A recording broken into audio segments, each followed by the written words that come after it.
Hello, friends. The stars can go very, very large. They can grow very large. And, our planet is revolving around sun, which is a mediocre star. It is a yellow type star, which is mediocre. And there are very few. But then even fewer are the larger stars like supergiants, giants, and even hypergiant. So we are going to discuss something about UY Scuti, which is the largest star ever found, and this is actually found in our own galaxy. So we have done a lot of study, and this is something that I thought I will bring it to you. It's very astonishing to know about such a huge structure, such a huge body in our own galaxy. So let's move on and examine this up close. Well, UY Scuti is so large, it is actually coming into the category of hypergiant, and its radius is 1700 times larger than that of our sun. So if you want to basically examine this star, it is 1700 times bigger than our sun. You can imagine how big this star would be, and it is in our own galaxy. And what kind of environment this star must be creating. Now, just to give you a perspective, this is the a portion of UY Scuti, and this little dot is our sun. This is the size difference between UY Scuti, which is the largest star we have been able to locate, and our sun. So our sun and the entire solar system looks so small in front of this large star. And if you want to further compare the size of UY Scuti, nearly 5 billion suns can fit into the volume of this the shape of this particular star system. So it is huge, it is astonishingly huge, it is astonishingly powerful. And I mean, if you look at the brightness, it burns very, very hard and produce a lot of light, lot of different kinds of radiation and different types of light. And since it's a very, very large star, it produces a lot of heavier elements. Well, sun also produces heavier elements, but it does not produce a lot of elements. I mean, it burns hydrogen, then turn into helium, then helium burns into other elements, and probably it will stop at carbon. That is the limit of sun. Whereas this star can produce even more elements during its life cycle, and this is also a variable star because it actually fluctuates in terms of size, because the star is so huge and the core may be also very, very big.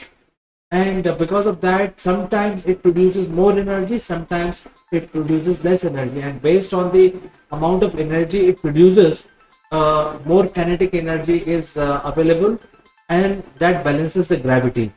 So when the star is not producing a lot of energy, it will shrink a little bit, and when it is producing more energy, it will expand a little bit. So this is a variable star.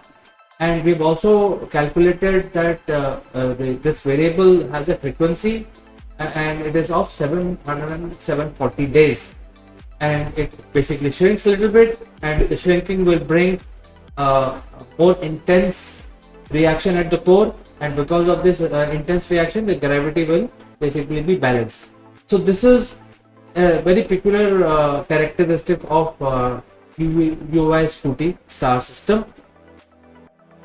And where it is located, it is actually not very far off. It is only 9,500 light years away from Earth, but it is towards the center. It is actually much closer to the center of the Milky Way, much closer to the Sagittarius A star, our own black hole, and it rotates around it.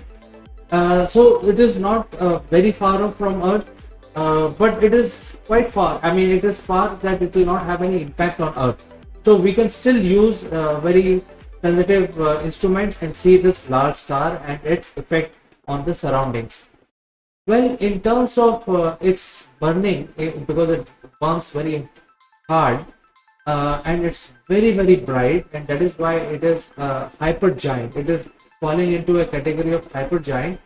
and throughout its life it will burn brightly, and it also create a lot of solar wind which keep escaping, along with the energy. So it lose a lot of its mass throughout its life, and it creates a lot of fast stellar winds. So that is another thing which is very peculiar around this. And because of this huge stellar winds, the chances are there will be no planets, there will be no material available to form planets, because the wind velocity will be so high that none of the material will remain there in the orbit to basically stick around and eventually form planets. So this star is creating a huge stellar storm all the time and burning very rapidly, very fast. Now if you want to compare further and you bring this star into our own solar system, replace our sun with UY Scuti, this photosphere of the star, which is the outer layer of the star, any star, will be as big as the orbit of the Jupiter. You can actually see in this picture, how big the star is, and the solar wind will actually will be felt beyond the orbit of Pluto. Well, Pluto is so far off from there, the sun looks like any other star. So you can imagine this star, UY Scuti, is so big. And just to compare, if we just compare with our solar system is tiny in front of the star in terms of shape and the size. Well, UY Scuti will continue to burn harder and faster. Friends, you must be knowing that the bigger stars basically have very small life, because they burn everything quickly, and once they burn, the gravity basically takes over at some point in the later years of their life, and then the whole thing explodes into a supernova or a hypernova depending on the size of the star. So UY Scuti will will last for 10 million years, and then it will explode in a huge supernova explosion, spreading all the material that it has formed over 10 million years, all the heavier elements like iron and other things, spread across into a very big nebula. And what will remain after this huge explosion will be either a neutron star or a black hole. This neutron star and black hole will be the core of the UY Scuti, and neutron star will spin very rapidly and will prevent it to fall further into a black hole. But it's very difficult to say what it will form at the end of its life cycle. It could be a neutron star, it could be a black hole also. So this is something very, very interesting, and I thought I'll talk about it in this edition of Multiverse and talk about this astonishing large object in our galaxy.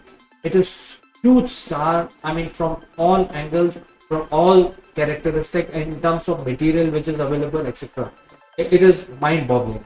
So friends, if you know more than what I have told you in this video, do send in your comments, and thanks for watching. As always, I will catch you again in the next edition of Multiverse.